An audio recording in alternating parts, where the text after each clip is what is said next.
Hai, Assalamualaikum. Kembali lagi bersama saya Aa berbagi info dan kisah menarik. Oh, sebelum tu jangan lupa tekan tombol subscribe, tekan loncengnya juga. Okey, baru-baru ni saya banyak sangat dapat mesej yang kata, "Akak, saya lagi suka video case." Banyak jugalah saya dapat komen yang macam gitu. Dan macam saya cakap lah, saya sendiri pun lagi suka video case tau. Sebab ada teladan yang kita boleh contohi, kita hindari macam tu kan. Tapi itulah, kita orang akan cuba untuk masukkan lebih banyak lagi video case lepas ni. InsyaAllah lah kalau diizinkan.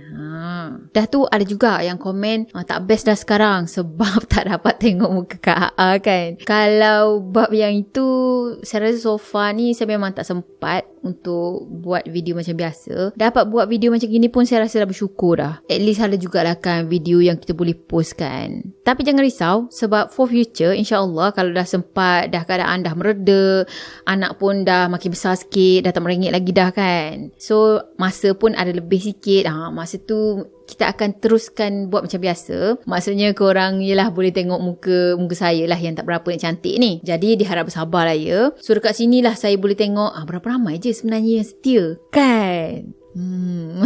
Tiba-tiba pula. Okeylah, video seram kita pada kali ni, saya nak ceritakan satu kisah seram ni yang di-sharekan oleh salah seorang hamba Allah. Dan kisah ni, kejadian seram yang berlaku ni dekat surau pejabat dia tau. Jangan kata dekat surau sana, dekat masjid sana tak ada makhluk tu tau, tak ada benda tu. Sebenarnya dekat mana-mana pun ada kan. Yalah, mungkin kalau dekat masjid apa semua yang Islam lah, mungkin. So, dah sedia? Jom kita mula. Okey, kisah ni berlaku pada tahun 2017 yang mana dia, kita bagi nama gelaran sebagai Ani. Katanya Ani ni adalah salah seorang pekerja yang terkena impak ekonomi merosot pada masa tu. Yang mana dia terpaksa diberhentikan kerja. Lepas tu dia dapatlah sikit pampasan daripada company dia. Sebab pada masa tu pun sebenarnya dah hampir 13 tahun dah dia bekerja dekat sebuah syarikat tu. Syarikat tu pula ada dekat ibu kota. Jadi lepas dah hilang kerja tadi, dia pun baliklah kampung. Katanya dekat negeri asal dia lah. Kat situ dia menganggurlah kejap. Dah tu lebih kurang dalam 3 bulan dia tak ada kerja. Barulah dia dapat kerja dekat salah satu syarikat engineering yang tak adalah besar sangat pun syarikat tu sebenarnya. Dan nasib baiklah juga syarikat tu ada dekat je dengan kampung dia. Ya, katanya syarikat ni lokasi dia agak terpencil sikit daripada bandar. So katanya kalau dia nak pergi ke tempat kerja baru dia ni, perjalanan yang dia ambil adalah 1.5 jam daripada rumah dia. So pada masa tu dia buat keputusan untuk menyewa dekat kawasan perumahan yang dekat-dekat dengan syarikat yang baru ni lah. Jadi tak adalah dia nak kena ulang alik kan 1.5 jam, dah 3 jam dah. Atas jalan dia pun dah 3 jam dah kan. Okey, hari pertama dia masuk kerja, lapor diri tu, macam biasalah, tak ada apa-apa yang pelik pun yang berlaku. Katanya pekerja syarikat tu tak ramai sangat yang ada kat pejabat sebab kebanyakannya diorang ni semua nak kena pergi ke site sana. Dah tu pegawai teknikal dan juga jurutera semua biasanya akan ada dekat luar kawasan. Jadi pada masa tu yang selalu sangat ada kat pejabat cuma dia dan juga ada dalam 7 orang lagi staff dekat situ. Jadi yang selalu ada dekat pejabat cuma dia dan juga 7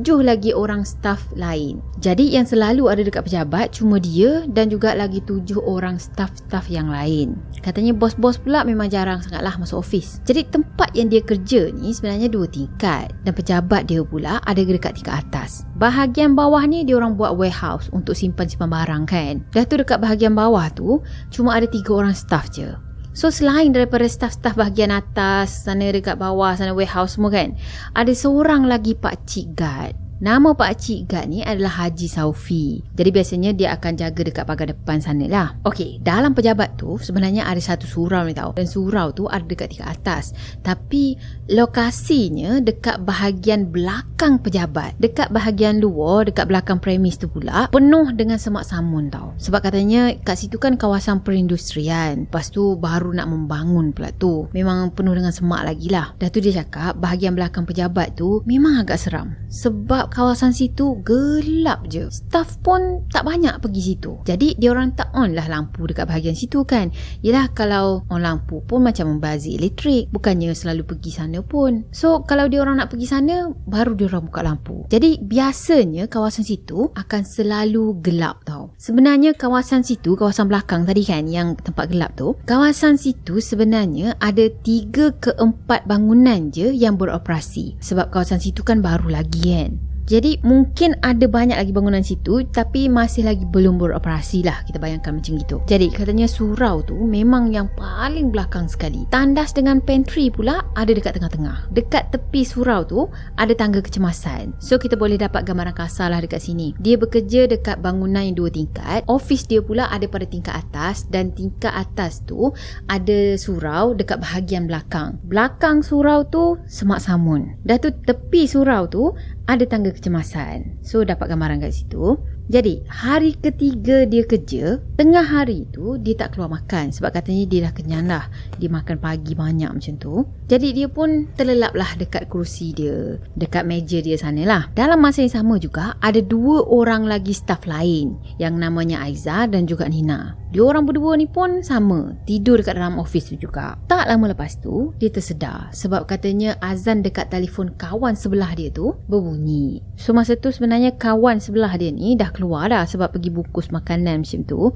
Tapi dia tak bawa pula telefon dia sebab katanya dia pergi sekejap je. So tak perlulah nak bawa telefon kan.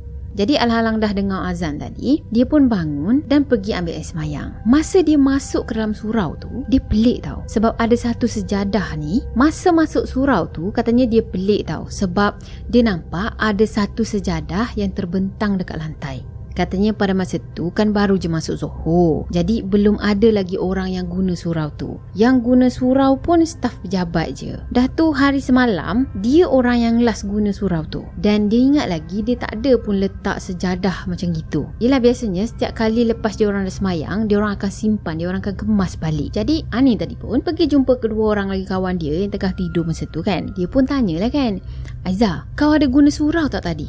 Aiza yang tersedar dengan muka mamai macam gitu, dia jawab, tak ada, aku tidur je ni. Dari pagi lagi tak ada pun masuk surau. Kenapa? Dia tanya kan. Lepas tu Ani ni pun bagi tahu, kata ada sejadah terbentang dekat lantai. So aku macam pelik lah, nak tahulah siapa yang guna. Dah tu Aiza tadi dia kejutkan kawan dia seorang lagi, namanya Nina tadi kan. Dia tanya Nina, kau ada pergi surau tak Nina? Nina yang tengah tidur pada masa tu terpaksa bangun kan. Jadi dia jawab, tak ada, aku tengah period ni. Dah jangan kacau aku. Lepas tu dia sambung balik tidur. Jadi Ani tadi pun terus pergi ke surau balik. Cuma pelik sebenarnya, kalau saya lah kan, saya rasa saya akan sembahyang siap-siap dulu, lepas tu baru tanya kawan. Dia ni macam curiosity kill the cat.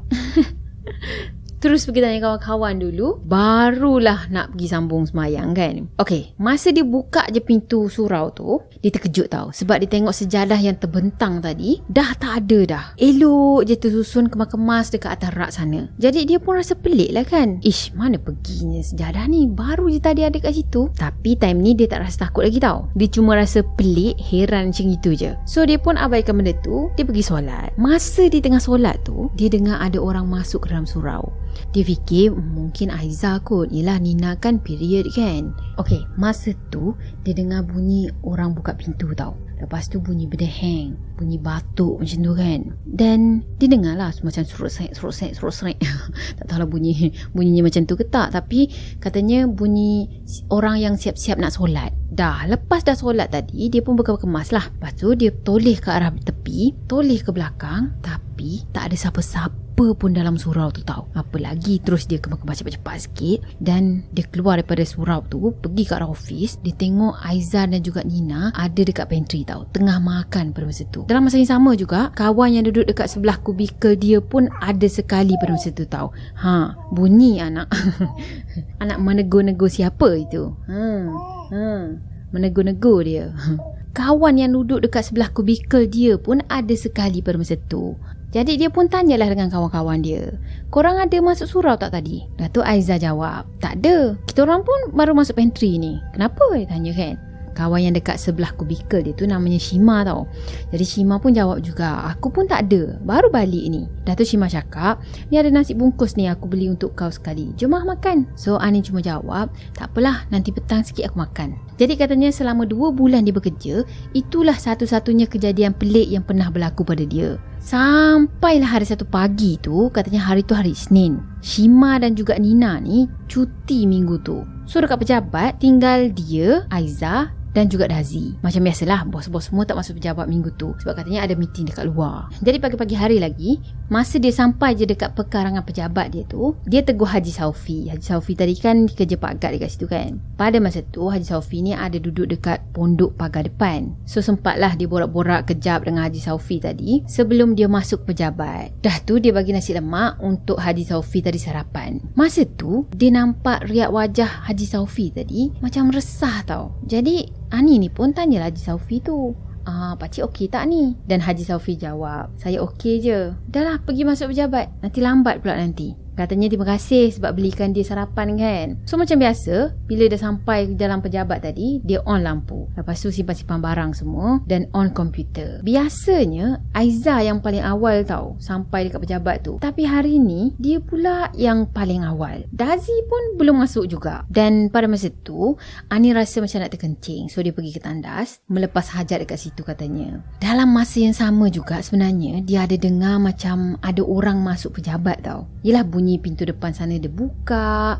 Dah tu bunyi macam orang masuk, letak-letak barang macam tu kan. So pada masa tu dia fikir mungkin Aiza dan juga Dazi dah sampai kot. Bila dah keluar toilet tadi, dia tengok kawasan pejabat tu gelap je. Lampu pun terpadam tau. Masa tu dia dah berdebar dah. Yelah, dia tak fikir benda-benda mistik pun. Dia cuma fikir takut-takutlah ada perompak ke apa kan. Yelah, masa tu dia ingatkan ada perompak ke apa. Tapi sekali fikir, tak mungkin lah pula sebab dekat pintu utama sana, kalau nak masuk kena guna thumbprint tau, baru pintu tu boleh terbuka. Yelah, pelik lah juga kalau perompak tu boleh pecahkan pintu kaca tu. Dan kalau dia buat macam itu pun, mesti alam dah bunyi dah. Satu hal lagi, kan ada Pak Gad tadi. So macam tak mungkin lah kan. Jadi masa tu dia tegur tau. Dia cakap, hello Aiza, kau ke tu? Dazi?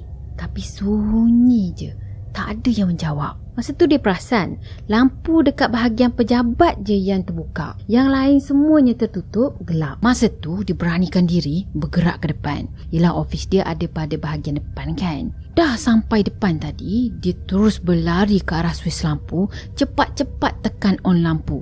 Bila ofis dia dah kembali terang dah, masa itulah juga dia dengar pintu surau sana dihempas dengan kuat tau. Dah apa lagi, dia terkejut. Dia cakap jantung dia ni tak payah cakap lah, duk-duk-duk, duk-duk-duk. Masa tu cepat-cepat dia berlari ke arah kubikel dia nak capai handphone. Bila dah sampai phone tadi, belum sempat pun lagi dia nak call Aiza. Masa tu lampu pejabat dekat bahagian belakang dia pula terpadam. Dalam ofis dia jugalah. Lepas tu dia dengar pintu surau sana macam ada orang buka tau. So masa ni dia dah kaku dah dekat situ dan dia pandang je dekat bahagian belakang. Pada masa tu dia nampak sesuatu tau. Dia perasan ada sesuatu yang merangkak keluar dan benda tu menuju ke arah dia tau. Tapi sebab masa tu lampu dah pun terpadam kan, jadi dia nampak pun macam sama-sama je. Yang dia pasti benda tu mata dia merah. Bunyinya pula seolah-olah macam makhluk tu bernafas tak lepas tau. Macam tercungap-cungap. Dah tu dia dengar bunyi makhluk tu seolah-olah macam tak cukup nak bernafas. Nak tarik nafas tapi tak boleh macam tu tau. Bila lembaga tadi bergerak, nak sampai dekat dah ke depan ni, lampu dekat bahagian depan pula terpadam. Masa tu apalagi dia menjerit sekuat hati. Dah tu dia pejam mata dan peluk tubuh. Yelah, katanya kalau nak berlari keluar pun dah tak nampak apa dah kat area situ. Takutlah juga terlanggar apa-apa kan. Masa di tengah peluk tubuh tu, dia dapat dengar dengan jelas tau pernafasan makhluk tadi seolah-olah macam betul-betul ada dekat tepi telinga dia. Bunyinya tu sangat-sangat jelas. Dan dia dapat rasa nafas tu sejuk sangat. Tak lama lepas tu, dia rasa seolah-olah dia disergah daripada belakang. Masa itulah lampu terus terbuka dan pejabat dia dalam ofis dia tu kembali terang. Dia pula dalam keadaan terduduk dekat atas lantai tepi meja kerja dia. Pada masa tu sebenarnya Dazi dah sampai dah. Jadi Dazi pun pergilah tegur dia kan. Ani, kau okey ke ni? Dazi tadi tanya, apasal kau duduk kat lantai ni? Dan kenapa kau menjerit? Kenapa tak buka lampu? Macam-macam soalan lah kan. Dah tu Dazi cakap masa dia sampai dekat luar, dekat pintu luar sana, dia dah dengar dah ada orang menjerit. So dia cepat-cepatlah masuk ke dalam ofis tu dan buka lampu. Jadi bila dah masuk ofis tadi, barulah dia nampak keadaan Ani yang ada duduk dekat atas lantai, dekat tepi meja kerja dia. Dah tu dia pun ceritakanlah apa yang dah berlaku pada diri dia kepada Dazi ni kan. Dan Dazi pun pergi panggil Haji Saufi. Lepas tu diorang bercerita lah, diorang bincang-bincang, dan diorang katanya pergi ke bahagian belakang office tu, pergi cek keadaan sekeliling. Dah tu lepas dah pasti dah tak ada apa-apa yang pelik pun, pintu surau pun tertutup je, dekat dalam surau pun kosong, dah pasti semuanya okey, barulah diorang pergi office balik. Tak lama lepas tu barulah Aiza sampai. Katanya Aiza ni pada hari tu dia sampai lewat sikit sebab dia pergi hantar adik dia pergi airport dulu. Dan sebenarnya Aiza dia dah mesej awal-awal dah dengan Ani ni, cuma Ani tak sempat nak baca. Jadi pada hari tu dia teruskan bekerja sampailah ke petang. Tapi katanya dia tak pergi pun surau sebab dia takut nak pergi solat kat surau sana. Dia solat dekat kubikel dia je. Dia cakap hari tu nak ke tandas pun nak kena berteman tau. Punyalah takut. Ya, sampaikan dekat pantry pun dia tak masuk. Dah, bila dah sampai waktu balik tu, dia pergi melepak kejap dekat pondok Pak Gad. Jadi masa tu dia borak-borak lah dengan Haji Saufi tu kan. Lepas tu dia tanyalah apa yang sebenarnya dah berlaku. Dah tu barulah Haji Saufi tadi buka cerita. Katanya pejabat tu memang ada benda sikit, ada sesuatu. Sebab katanya malam-malam je bila semua orang dah balik, macam-macam bunyi yang dia dengar daripada pejabat tu tau. Dah tu sebenarnya dia orang ni baru je berpindah dekat premis tu. Katanya dalam 5 bulan macam tu. Mula-mula dia orang pindah dulu, bila ada dengar bunyi-bunyi di dalam pejabat tadi, Haji Saufi ni ingatkan ada orang kerja, yelah overtime ke apa kan dekat pejabat tu. Jadi dia pun pergilah masuk office tu, pergi periksa. Tapi tak ada orang pun dekat situ. Tambah pula kerja Pak Gad ni biasalah, kalau dah cukup jam dia, memang nak kena pergi meronda kan dekat sekeliling bangunan. Rasanya mana-mana security guard pun sama kan macam gitu. Nak kena pergi meronda keliling bangunan, pastikan semuanya okey. Dan katanya ada satu malam tu, masa dia tengah meronda dekat bahagian belakang sana, dia nampak lampu surau tingkat atas dia kan terbuka tau. So dia tak syak apa-apa sebab dia ingatkan yelah ada staff yang lupa off lampu ke apa kan. Dah tu dia pun naiklah ke tingkat atas untuk tutup lampu surau tu. Tapi dah sampai dekat surau tadi, lampunya mati pula, tak terbuka pun. Jadi dia pun abaikan benda tu. Dah cukup jam, dia meronda lagi. Kali ni dia nampak lampu surau tadi on juga. Masa dia meronda dekat bahagian bawah kan, dia nampak dekat atas sana lampu surau on. Dah tu dia pergi cek nak tutup lampu surau sana, rupa-rupanya lampu surau tu tertutup. Okey, kali ketiga dia meronda pada malam tu, dia nampak lampu surau tadi on, terbuka. Dan kali ni dia nampak ada satu lembaga yang tengah mengintai daripada tingkap. Masa tu dia cuma fikir, mesti ada yang menceroboh ni, mesti ada pencuri ke apa kan. Apalagi dia naik ke tingkat atas, pergi periksa. Bila dah sampai dekat surau tadi, keadaan pintu surau tu terbuka tau. Tapi lampu dekat dalam surau tu dah tertutup dah. Dah tu dia pun tutuplah slow-slow pintu surau tadi. Masa tu lah dia dengar ada bunyi pernafasan tau. Macam orang yang tercungap-cungap tak cukup nafas. Dah tu sebab keadaan macam gelap masa tu kan. So dia pun nak buka lah lampu dekat dalam surau tu. Tapi dia tak masuk ke dalam surau tau. Dia cuma hulurkan tangan untuk on switch lampu. Belum sempat pun lagi dia on switch lampu tu, dia pandang ke arah dalam surau sana dan dia nampak ada satu lembaga yang sedang menyarap dekat atas lantai, pandang ke arah dia dengan matanya yang merah menyala. Masa tu dia terkejut sangat. Lepas tu dia baca ayat suci Al-Quran. Makhluk tu pun mungkin marah agaknya sebab pintu surau tu dihempasnya kuat-kuat tau. Jadi Haji Saufi dia tak adalah lari daripada situ tau. Dia masih lagi tercegat dekat luar sana. Dalam masa yang sama dia ada bunyi cakaran. Dia bunyi macam barang yang ditikam-tikam, macam benda tu tengah mengamuk macam tu lah. Bila dah dengar macam itu tadi, dia dah tak tunggu lagi lah. Cepat-cepat dia keluar daripada bangunan tu. Sampai je pondok, dia terus baca ayat-ayat pelindung diri. Dan dia harap sangat benda tu tak ganggu dia dekat pondok sana. Yelah, nak tak nak dia nak kena ada dekat pondok tu juga. Dia tak boleh nak tinggalkan premis tu kan. Dah tanggungjawab dia untuk jaga tempat tu. Katanya gangguan yang Haji Saufi ni alami, dia tak cerita kat siapa-siapa pun, termasuklah Big Boss. Kira jadi situ habis situ lah. Biasanya kita dengar cerita situ habis situ kan. Ni jadi situ habis situ lah, tak cerita kat orang. Dah tu Haji Saufi tadi sambung cerita lagi. Katanya malam sebelum yang dia terkena tu, sebelum Ani terkena tadi kan, pada malam tu makhluk ni ganggu teruk sangat tau. Yelah, makhluk tu sampaikan kacau Haji Saufi ni dekat pondok jaga dia. Malam tu teruk jugalah Haji Saufi kena. Dia main ketuk-ketuk, main cakap-cakap, lepas tu dia mengilai-ngilai. Jadi sebenarnya Haji Saufi ni dia dah pagarkan pondok dia tau dengan ayat-ayat suci Al-Quran lah. Sebab tu lah benda tu macam tak boleh nak masuk ke dalam pondok. Jadi adik ni fikir, mungkin sebab tu lah masa dia tegur Haji Saufi pagi tu, dia nampak Haji Saufi macam resah semacam kan. Mungkin sebab dia tak cukup tidur, lepas tu yelah penat kan. Jadi lepas kejadian tu, adalah staf-staf lain pula yang bercerita pengalaman mistik masing-masing. Katanya surau tu memang menyeramkan. Walaupun ada tingkap, tapi redup je cahaya masuk. Rupa-rupanya orang ofis sana memang tak berani nak pergi solat sorang-sorang tau. Mesti berteman kalau nak solat. Sebab masing-masing pun pernah terkena gangguan dekat situ. Cuma diorang tak nak cerita je. Cuma masa Ani ni masuk kerja hari tu, diorang tak nak cerita lah. Takut Ani ni takut pula kan nak pergi solat. Dan bila Ani cerita pengalaman dia pula, diorang ni cakap tak sangka pula sampaikan lembaga tu, makhluk tu menunjukkan diri dia pada Ani. Dah tu sebulan lepas tu Ani tadi berhenti kerja sebab katanya dia malas, dia macam penat sangat nak layan perasaan takut dia tu. Yelah, bila dah sekali nampak memang akan terbayang-bayang benda tu kan. Paling penting dia tak boleh nak move on tau. Dia asyik terbayangkan benda yang sama, nak masuk tandas pun takut, nak masuk pantry pun takut. So lebih baiklah dia berhenti je kerja kan. The end. Okeylah, saya rasa sampai di sini dulu untuk video kali ni. Saya harap korang sukakan video ni, dan macam biasa kalau korang sukakan video ni, jangan lupa untuk tekan tombol like, comment, share dan juga subscribe. Jumpa lagi di next video. Bye-bye. Assalamualaikum warahmatullahi wabarakatuh. Bye.